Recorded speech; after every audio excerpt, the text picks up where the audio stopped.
Yo la mif, je continue de vous faire découvrir le printemps de Bourges et aujourd'hui on va parler des scènes gratuites qui étaient mises en place par le festival pour permettre au public local d'assister lui aussi à des concerts. À cette occasion, Spin-Up, une plateforme de distribution digitale en lien avec Universal, a présenté certains artistes dont il s'occupe comme The Guerre, un rappeur de Lyon, Juice que vous avez certainement aperçu aux côtés de Mr V, et celle que j'ai eu la chance d'interviewer, Mara. Mara vient de Suisse, elle est DJ et chanteuse et elle nous propose une dancehall inspirée des Antilles avec des textes disons assez directs. Lors de cette interview, on a parlé de sa connexion à la dancehall antillaise, du passage dans sa carrière de DJ à chanteuse et de sa musique à venir. DJ Tigo présente Mara, c'est parti. Alors déjà, bonjour Mara.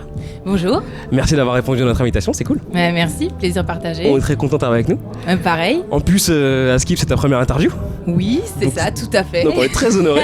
Mais le plaisir est pour moi, c'est cool. Tu es DJ. Là, du coup, tu entames une carrière de chanteuse. Et là, du coup, c'était un peu dans les débuts où tu présentes ta musique aux autres. Ouais, en fait, c'est un kiff énorme parce que en tant que DJ, je sais ce que c'est de voir un public réagir face à un son, de connaître les paroles, etc. Et quand c'est toi, mais c'est franchement, c'est la plus belle des récompenses. Honnêtement, c'est un kiff, mais moi, je fais je fais du son pour partager mes émotions et puis passer des messages. Et quand je vois que les gens le reçoivent et comprennent ce que je veux dire et me suivent dans mon délire, mais c'est la plus belle des récompenses, quoi. Et du coup, on va rebondir un peu sur cette question, sur ce que tu dis. T'as toujours voulu être chanteuse parce que t'es DJ, du coup. Ouais. Mais à quel moment tu t'es dit, bon, ça y est, je saute le pas, je passe de DJ à chanteuse? Est-ce que ça a toujours été là? En fait, j'ai toujours voulu être chanteuse depuis que je suis toute petite, toujours. Ça a toujours été très clair, sauf que je suis quelqu'un à la base d'assez timide, bien qu'on dirait pas. Bien que ton compte Instagram ne le montre pas. Voilà. Hey bitches, bitch in a patch. En fait, j'ai cette espèce de double côté, je dirais, et ouais, après de mon passé, en fait, de mon enfance, etc., j'ai pas forcément été mise en confiance pour le faire, et ça m'a pris beaucoup de temps, donc je dirais que j'ai passé par tous les chemins possibles pour en arriver là. J'ai fait de la danse, j'ai fait 8 ans de hip-hop, après j'ai commencé à mixer, après j'ai fait un peu de prod, et en fait, ce qu'il y avait là derrière, c'était toujours de chanter et d'écrire mes sons. Et voilà, finalement j'y suis arrivée, mais c'était une espèce de... Tout ça, ça m'a permis d'avoir confiance en moi et de prendre mon courage à deux mains et de me lancer. Donc voilà. T'as longtemps tourné autour finalement avant de te lancer, quoi. De ouf, je tournais autour du pot et... parce qu'en fait on s'expose quand on chante, quand on est sur scène. Encore, je pense que c'est... En tout cas moi je m'expose parce que c'est hyper personnel ce que je fais. Du coup... c'est le texte très cru, c'est assez différent de ce qui se fait actuellement et c'est plutôt cool. Moi j'apprécie beaucoup en tout cas, c'est plutôt cool. C'est cool. Parle-nous un peu de Omelette. Oui. C'est quoi? C'est qui? En fait, en gros, Omelette, c'est un duo de DJ que j'ai créé avec ma meilleure amie, un petit piment si jamais. C'est une DJ productrice et qui est plutôt, elle, dans les musiques lusophones, les funk, afro aussi. Et toutes les deux, en fait, on a créé ce duo. Parce qu'on adore mixer ensemble et on adore foutre la merde, on adore faire... on a le gimmick fout la merde, ouais. Voilà, on a créé plein de gimmicks ensemble, etc. Et les gens ont kiffé, enfin notre délire, etc. Et ils nous suivent pas mal, donc on a créé notre duo. Et de là, on a commencé à mixer ensemble, à organiser quelques soirées aussi, les soirées fout la merde. Et puis, quand j'ai fait ce son, en fait, ce son, il est hyper particulier parce que je parle d'elle. Okay. En gros, il y a des sons comme ça où on parle de notre... Enfin, je parle de mon quotidien. Et là, en fait, point cul, au début, je dis Magali, qu'est-ce que tu fais? Et c'est elle, en fait, parce que je passe ma vie à l'attendre. Et D'accord. Du coup, j'étais en train de l'attendre, en train de boire un petit verre de rosé. Et après, je dis, tiens, j'ai une prod qui traîne. Bim! Et c'est parti en freestyle, en fait. C'est comme ça que c'est parti. Bon son, ton premier titre, date d'1 an maintenant. Ouais. Ça fait quoi d'avoir 1 an de carrière? Franchement, c'est trop bien. Ça a passé vite, franchement. Et de voir là où il a été, jusqu'à où il a été aujourd'hui, j'en suis super heureuse parce que je m'attendais pas à ça en fait. Moi à la base ce son-là je l'ai fait vraiment pour mixer. Bon son en fait, donc je l'ai coproduit avec Axel, qui est un producteur qui est maintenant retourné en Guadeloupe mais qui était à Paris à ce moment-là. Okay. Et du coup quand on a fait cette prod, moi je me suis dit vas-y il faudrait qu'on trouve un moyen de passer du rhythm dancehall à de la trap. Et après les paroles franchement elles sont venues naturellement. J'étais à la maison, j'étais bon allez, bon son, bon sexe, normal. Simplement. Mais non, mais oui. Et faites pas genre qu'on aime pas ça, on sait qu'on aime tout ça, du bon son et du bon sexe, qui n'aime pas ça? C'est un projet effectivement que plein de gens partagent, effectivement. Voilà. Puisque tu parles de paroles, si je te dis plus ça pique, tu me réponds? Plus c'est bon. Ah, voilà.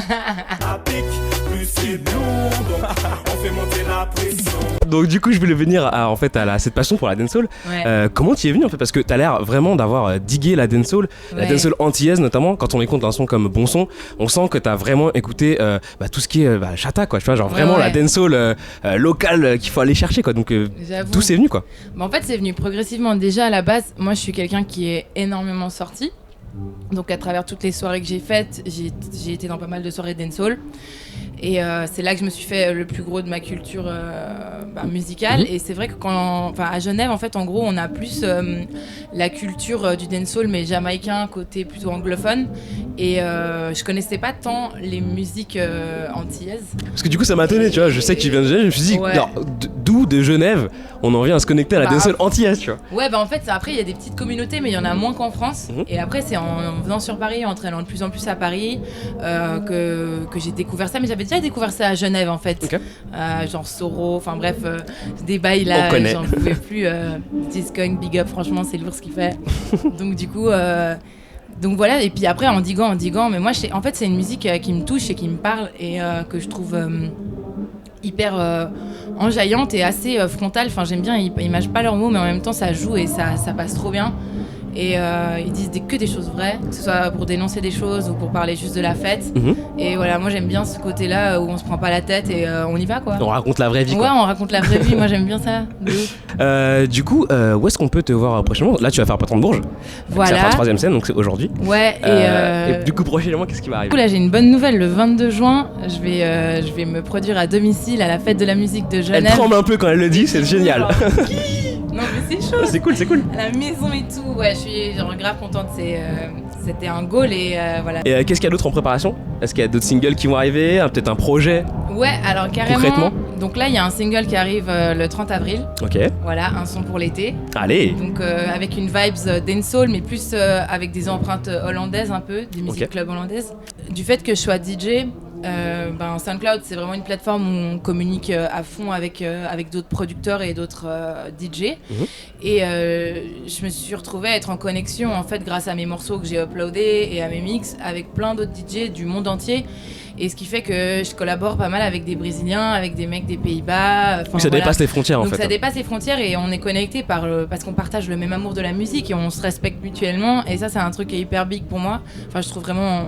Je suis honorée quand un producteur d'Amsterdam me propose de poser sur ses sons. Parce qu'en fait, c'est ce qui se passe comme moi, je chante et qu'il n'y a pas beaucoup de chanteuses DJ.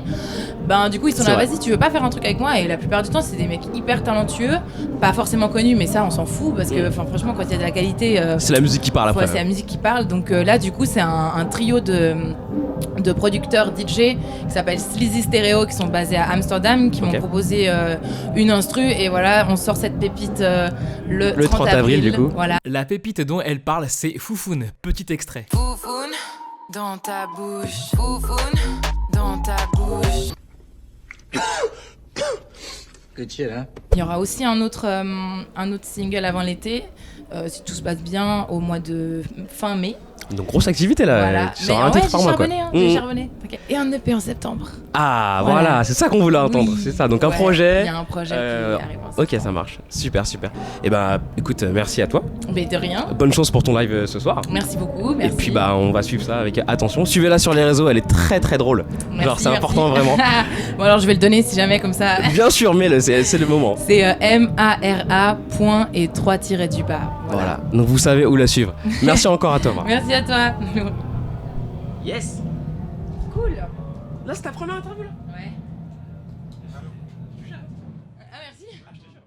Merci d'avoir regardé cette vidéo jusqu'au bout, c'était la 2e interview sur les 3 que j'ai pu réaliser lors du Printemps de Bourges, donc n'hésitez pas à vous abonner pour ne pas manquer les prochaines vidéos, et puis un petit pouce bleu. Ça fait plaisir.